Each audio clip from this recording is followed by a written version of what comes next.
السلام علیکم ورحمۃ اللہ وبرکاتہ۔ عزیزان گرامی، آج میں آپ حضرات کے سامنے ایک بہت ہی اہم قصہ بیان کروں گا جس کو خود رسول اکرم صلی اللہ علیہ وسلم نے بیان فرمایا ہے۔ قصہ یہ ہے کہ حضرت ابو ہریرہ رضی اللہ تعالیٰ عنہ سے روایت ہے کہ رسول اکرم صلی اللہ علیہ وسلم نے ارشاد فرمایا، بنی اسرائیل کے اندر ایک آدمی تھا جو بہت زیادہ عبادت گزار تھا اور اس کا نام جریج تھا۔ اس نے اپنی عبادت کرنے کے لیے ایک عبادت خانہ تعمیر کرا رکھا تھا۔ چنانچہ ایک دن وہ اس میں نماز پڑھ رہا تھا اور اس کی والدہ نے نماز پڑھتے ہوئے اس کو آواز دی اور اسے کہا کہ جریج مجھ سے بات کرو،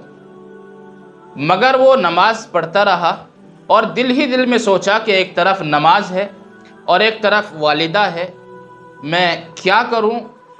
وہ اپنی والدہ کی سنوں یا نماز پڑھتا رہوں؟ مگر وہ نماز میں مشغول رہا۔ والدہ نے جب دیکھا کہ جریج میری طرف توجہ ہی نہیں دیتا تو وہ والدہ وہاں سے چلی گئی۔ دوسرے دن پھر والدہ آئی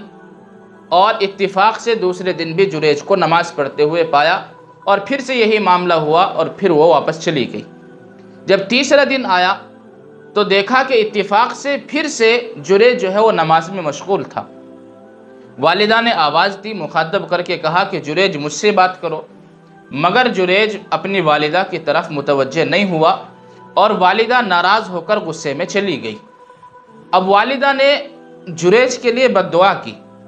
اور بد دعا یہ کی کہ اے جریج، تجھے اس وقت تک موت نہ آئے جب تک کہ تو کسی بدکار عورت کا منہ نہ دیکھ لے۔ چنانچہ ماں کی دعا تھی، قبول ہو گئی اور اس کی تعمیل یہ ہوئی کہ ایک دن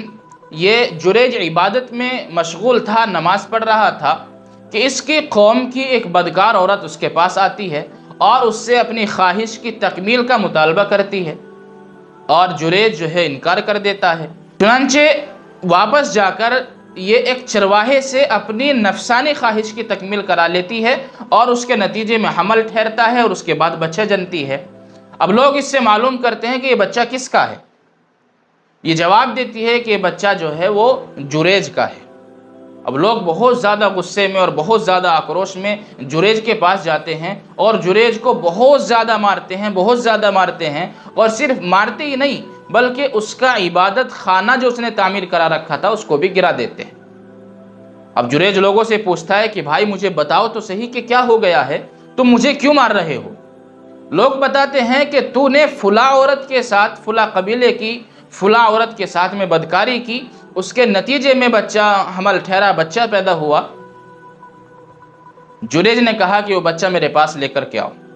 چنانچہ بچہ اس کے پاس لایا گیا، اس نے اپنے ہاتھ میں بچے کو پکڑا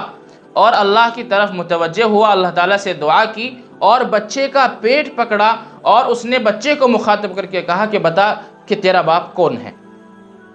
اللہ نے اس بچے کو قوت گویائی بخشی اور اس بچے نے فوراً جواب دیا کہ میرا جو باپ ہے وہ فلاں چرواہا ہے۔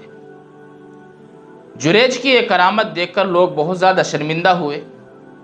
اور جریج سے معافی مانگی اور اس کے بعد لوگوں نے ان جریج سے کہا کہ ہم نے جو آپ کا عبادت خانہ گرایا ہے، اب آپ ہمیں بتائیں کہ اس کو سونے سے تعمیر کرائیں یا چاندی سے تعمیر کرائیں؟